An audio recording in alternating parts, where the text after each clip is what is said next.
Iran में आया भूकंप, दुबई तक महसूस किए गए झटके, 5 की मौत, 39 जख्मी। ईरान के होर्मुज़गान इलाके में भूकंप से मरने वालों की तादाद कम से कम 5 है और वहीं 39 लोग जख्मी भी बताए जा रहे हैं।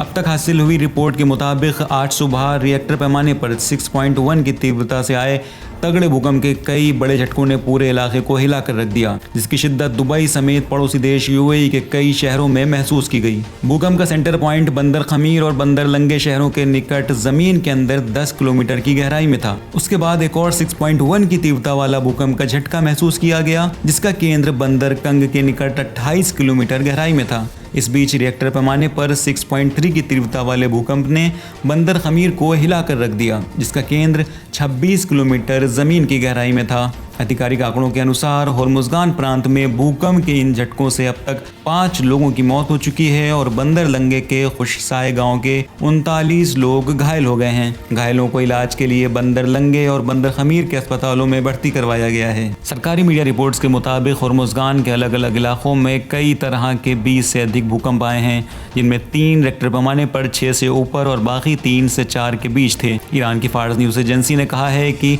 इलाके के पश्चिम में 6.1 तीव्रता के भूकंप में कम से कम 5 लोगों की मौत हो गई है, जबकि बाद में 6.3 तीव्रता के 2 शक्तिशाली भूकंपों में 40 अन्य लोग घायल हो गए हैं। ईरान की इमरजेंसी सर्विसेज के स्पोक्समैन मुश्तबा खालिदी ने कहा है कि होर्मुज़गान के पश्चिम में भूकंप की वजह से 44 लोग घायल हुए हैं और 5 लोग मारे गए हैं, जिनमें से 22 लोगों का इलाज आउट पेशेंट में किया गया और 22 लोग अस्पताल में भर्ती हैं। होर्मुज़गान के गवर्नर मेहदी दोस्ती ने कहा है कि रिएक्टर पैमाने पर 6 से ऊपर के 3 भूकंपों की घटना से सही होश गांव को काफ़ी नुकसान हुआ है, जो भूकंप के केंद्र के करीब था। दोस्ती ने फार्स समाचार एजेंसी को बताया, लोगों और बचाव कर्मियों की कोशिशों से अब कोई भी मलबे में नहीं है और अब इलाके में राहत सामग्री का वितरण शुरू हो गया है। उन्होंने ये भी कहा कि अब तक 27 गाँवों में बिजली बहाल कर दी गई है। भूकंप के केंद्र और उसके आसपास के 53 दूसरे गाँवों में बिजली बहाल करने का काम चल रहा है। गवर्नर ने आगे कहा कि दक्षिणी प्रांत के बड़े शहरों को कोई नुकसान नहीं हुआ है।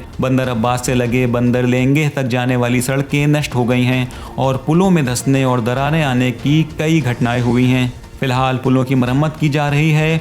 होर्मुज़गान प्रांत में इमरजेंसी सर्विसेज के प्रमुख मेहरदाद हसनजादे ने कहा, इस बीच लोग वैकल्पिक मार्गों का उपयोग कर सकते हैं। हसनजादे ने लोगों से राहत कार्यों में तेजी लाने के लिए उन रास्तों पर बिला ज़रूरत आने जाने से बचने के लिए भी कहा है। ईरान में लगातार भूकंप आने की वजह 2 मेजर टेक्टोनिक प्लेट्स के बीच में वो जगह का होना है। पिछले सालों में भूकंप कभी कभी विनाशकारी हो गए हैं। 2003 में पूर्वी ईरान के प्राचीन शहर बाम को तबाह करने वाले एक बड़े भूकंप के बाद 26,000 से ज़्यादा लोगों की जान चली गई थी। 1990 में उत्तरी ईरान में 7.4 तीव्रता के भूकंप ने हज़ारों लोगों की जान ले ली थी। 2005 और 2012 में भी बड़े भूकंप आए थे, जिसमें लगभग 1,000 लोग मारे गए थे।